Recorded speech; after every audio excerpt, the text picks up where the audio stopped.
LTO, nasita po tayo.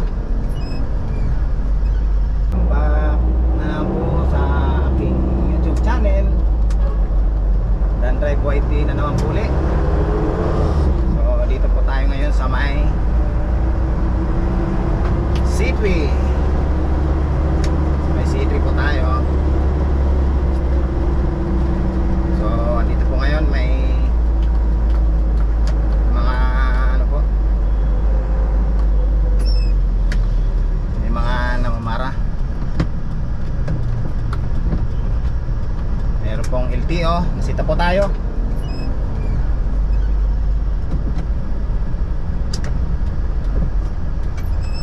So ano po ang nandito ngayon?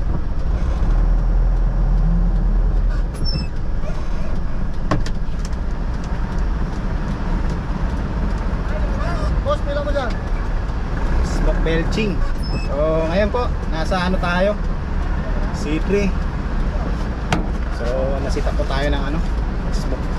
Ito LTO po nandito eh, LTO. So natin po may kalumaan na.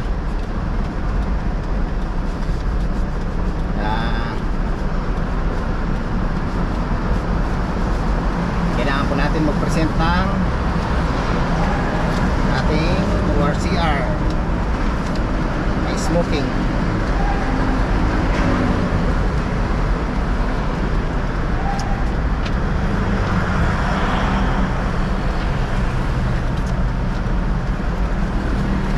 So may smoke. Sa may C3 po may nag-i-smoke. So, pagka luma-luma na po yung truck natin, sigurado po prone tayo sa sita. Wala tayong magawa kasi hindi natin pwede takbuhan yan.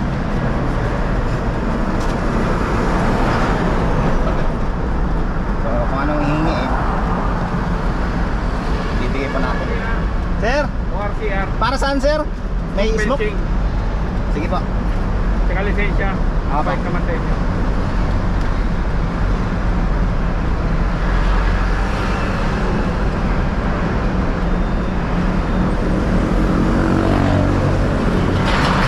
I-smoke na rin pala yung tiyo sir oh. I-smoke belching rin pala yung tiyo. Tagal na. Tagal sir oh. Hindi lang ano, maigpit.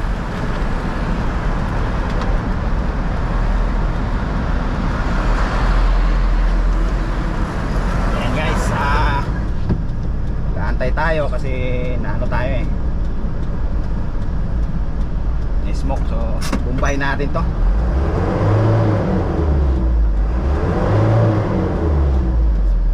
Walang usok tayo. Try po tayo magbumba.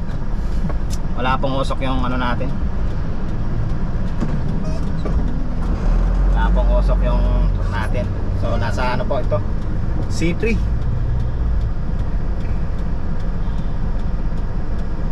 So manalangin po tayo na ano? Manalangin po tayong papasa tayo. Ba't ganon? Yung iba hindi pinapara. Dapat lahat. Ayan o. Mas may mausok pa sa ating dumaan.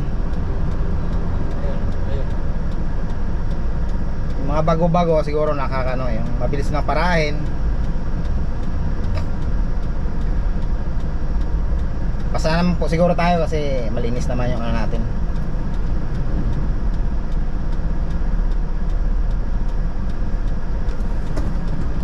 Malinis yung tambutso natin.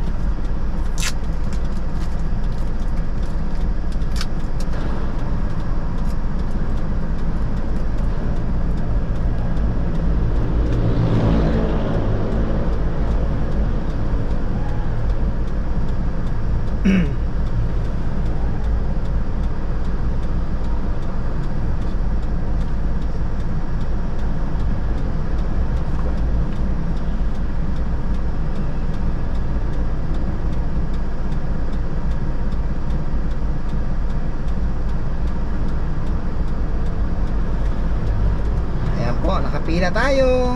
Pang ilan tayo? Pang ilan ba tayo? Tatlo. Pangatlo? Kasanam po siguro kami. Hindi naman ganun kaluma itong truck natin. Pero ano, mga 2007 yata ang ano nito, model. Canter po dala namin, Canter. So yan, ano po tayo, gaantay tayo para matapos yung nasa harapan po natin.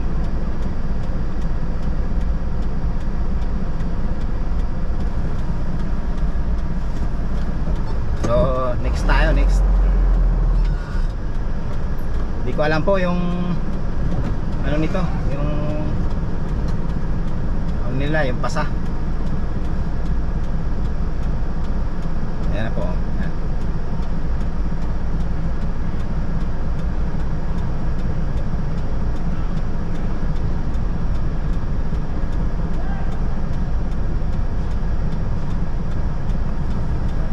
So mahirap. Yung LTO. Yung LTO po talaga nagbubumba, oh. Talagang sagad. Hindi natin po alam kung pagka bumagsak tanggalin mo to, mais, para ano, pag bumagsak ba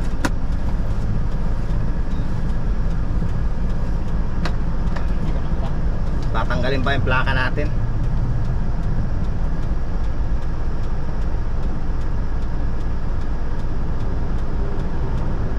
Ayan po, parang pumasa po yata yung ano.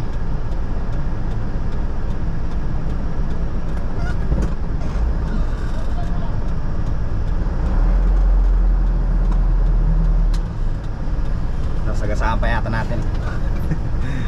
Yan po, ayan. Sige, dito mo ba? Ayan.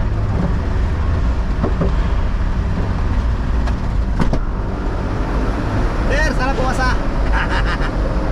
Sige, siya na po. Patay ko lang ha. Ah, sige. Meron ka sir, patay lang? Oo, patay lang. Sige.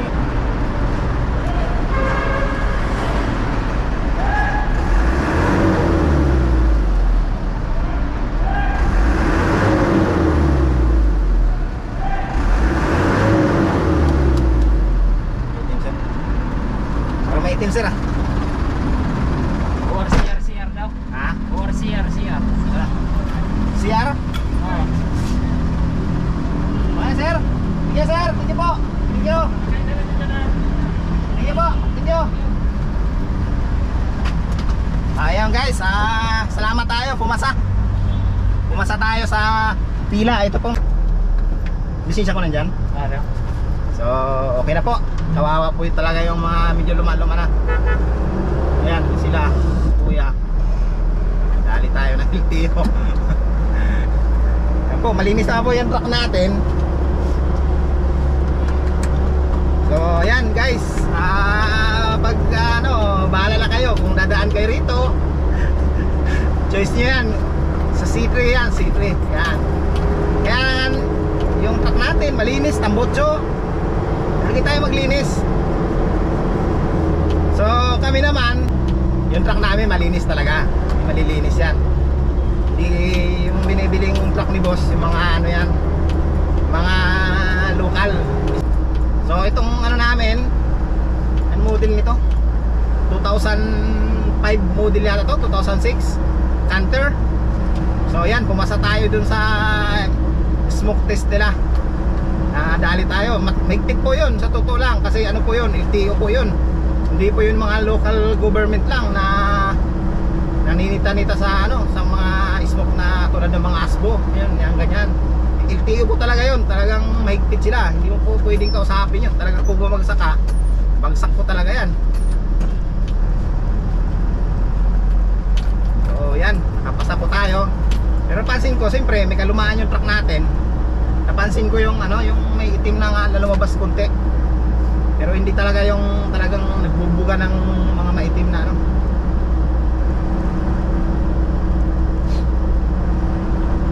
So yan, yan ang ano natin dyan. Mahigpit sila. Mahigpit na mahigpit sila. Tsambahan po talaga. Kanina sinisinyas nung ano doon sa may sulit. Seatbelt, may LTO, may nanikit. Hindi pala seatbelt. Smoke belching. Yan na po yung ano natin dyan. Dali tayo dyan. Dali, basta malinis po yung truck natin. So yan, naging aral sa atin po yan. Kahit luma na po yung truck natin, maglilinis tayo ng tambutso natin. Linis-linisan po natin yan. Ililinis po tayo ng tambutso lagi. tingnan mo niyo po yung ano, yung tambutso dito sa may likod ng ulo. So, may ano diyan, may tubo ng galing sa makina diyan. Yung karamihan po diyan binubutasan diyan, parang ginagawa ng ano diyan. Wala man ang tawag doon. Basta yung sa mga delivery vans, lahat binubutasan po yan na may ano lang din siya, may tornilyo siyang parang pinakatakip niya. Na pagka ano, pagka hindi mo lalagyan ng tubig, sasara mo yon para hindi naman sumingaw yung tambutso mo ron, yung usok, yung mausok. Ngayon pag lilinisin mo, tatanggalin mo yung tornilyo, ilalagay mo yung hose, sabay bumba para yung tubig galing talaga dito sa may malapit sa makina, sa likod ng sa may cab ng ano, sa ulo natin ng canter, yung isuso man yan, ano, galing talaga dyan yung tubig. Kasi kami po, ako madalas kami yung hose nilalagay po namin yan sa ano, sa tambutso, pero talaga dapat yung hose po medyo may matigas konti, tapos isasagad nyo po yan hanggang doon sa may sa pinaka dulo, maabot niya yung ano, pinaka ano ng tao doon, hindi ko lang alam tao na mas malaki na siya sa gitna, yan po yan. Diyan po kasi yung parang may salaan dyan ng ano eh, ng usok. Kailangan maabot po yan para yung mabugay niya lahat ng tubig na inimbak doon. Siguro mga 5 times yan. Hindi lang siguro po pag unang bugayan kasi mas mausok yan eh. Yung agiw niyan dyan, maitim. Yan po, nadali tayo. Nabahan nga ako eh. Kala mo, babagsak tayo. Ang gagawin po talaga sigurado dyan, babaklasin yung plate number natin. Ang mahirap po yung pagtutubos na. Kung paano na pang pagtutubos. Pipila na naman tayo dyan sa kung saan man dadalhin yan. Baka sa main office ng LTO yan, doon sa may stabi nyo. Tapos dadalhin mo yung truck, sasalang mo doon, sasalang mo yung truck uli doon para matest uli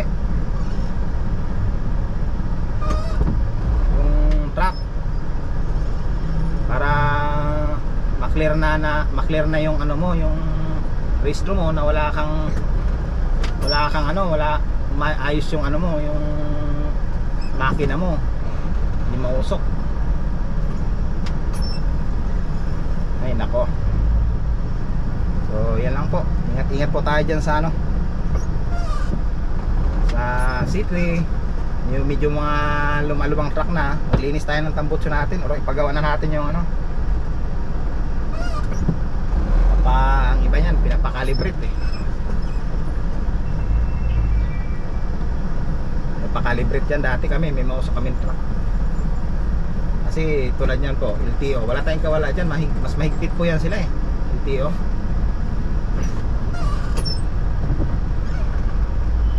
Buti kung tayo ang bubumba eh, LTO eh, maakyat sa truck eh. Tayong ano, inaakyat ng LTO mismong bubumba eh. Pinapatay niya aircon sa akin eh. Sabi niya, ka-aircon ba? Sabi ko, narinig niyo naman boss eh, makyat mga loads, umakyat talaga sa truck natin eh. Talagang tinignan sila magbubumba eh, hindi tayo eh. Yung lisensya natin, mali yung binigay sa atin eh, kapalit. Hindi nangyari ganyan eh sa mga ano, sa mga tulad nun sa mga ano, sa mga bodega na mga tawag dito, mga village, di ba? Mag-iwan ka ng lisensya, pagbalik sa'yo iba na, pag hindi mo tingnan, nako. Pag tingin mo dun sa lisensya mo pagdating sa bahay, ibang mukha, ibang pangalan. Paano nangyari yun? Ito na, check tayo lagi. Yan, yan. Okay tayo yung lisensya natin. So, yan. Sa mga ano naman, kung bago naman sakyan nyo, eh, huwag tayong kabahan. Basta sumusunod naman tayo sa ano eh. Hindi naman mausok sakyan natin eh. Lalo na mga truck. Hindi dali nila yung mga deliveries eh. Bakit kaya? Pero dati po sa EDSA eh, pero hindi po LTO eh. Operation po talaga sila dyan. Bihira lang po yan eh. Tsambahan lang po talaga yan dyan sa LTO. Tsambahan lang po talaga yan. Wala eh, talagang ano, bubumbahin muna. Bago ka bumbahin ng LTO, doon sa pila pa lang po, konting tips lang po yan eh. Bumbahin nyo po muna. Bumbahin nyo muna yung ano, yung bumbahin nyo muna yung makina mo ng tudo-tudo para lumabas yung unang ano, unang buga, kasi mamaya Pag hindi mo binumba, talagang wala. Yung lahat ng dumi nandun, makukuha ng ano yun. Mababasa ng pambasa nila yun sa ano, sa emission. May emission test nila. Mababasa ng machine yun. Eh at least, binumba mo na. Parang kanina, binumba ko po muna eh. Bumba mo na, abang nakapila.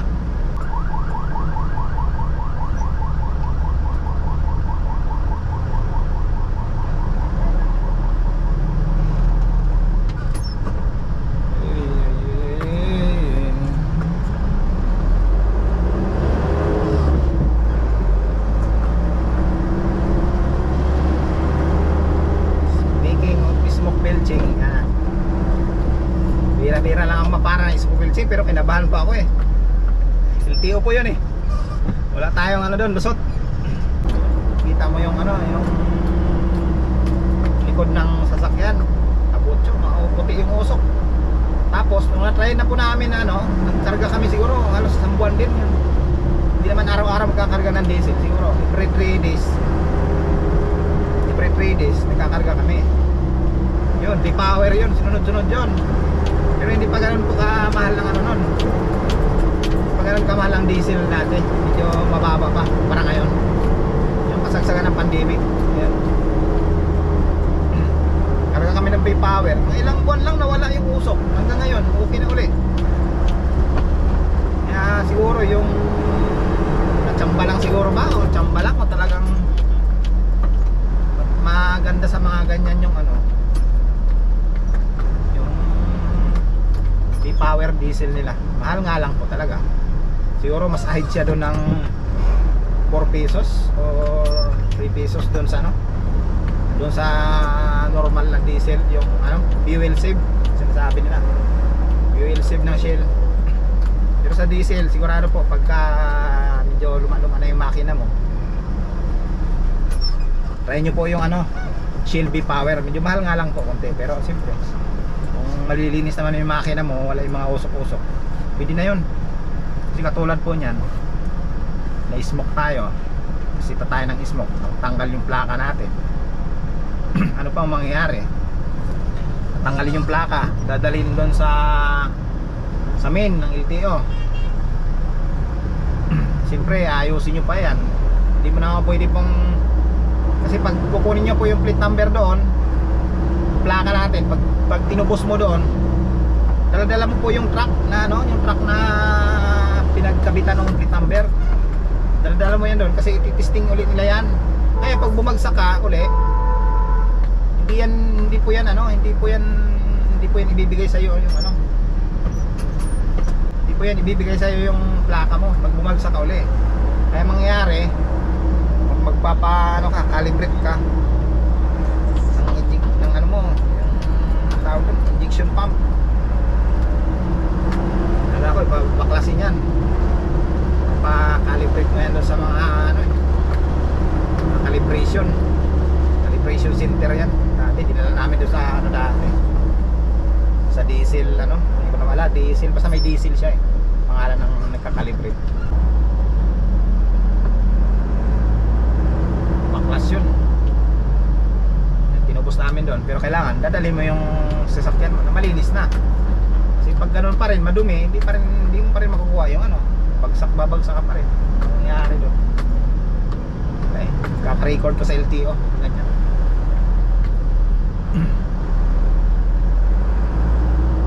Dito tayo ngayon sa ano, Skyway State Street. Ilalim na naman to, walang katapos ang ilalim. Ayan o, medyo ano ngayon dito, patawag ng bakal na sa gilid, girder patawag yan, alam yan, girder. Ayan, nasa ilalim yan o. Mahaba yung ano na yan, bakal yan, napakabigat. Magkakabit pa siguro sila dyan. Dito tayo sa may ano, Sergeant Rivera. Salamat sa ano natin, sa mga nag-subscribe po sa akin, mga bagong subscriber ko, maraming salamat sa inyo. Dan Drive YT po ulit.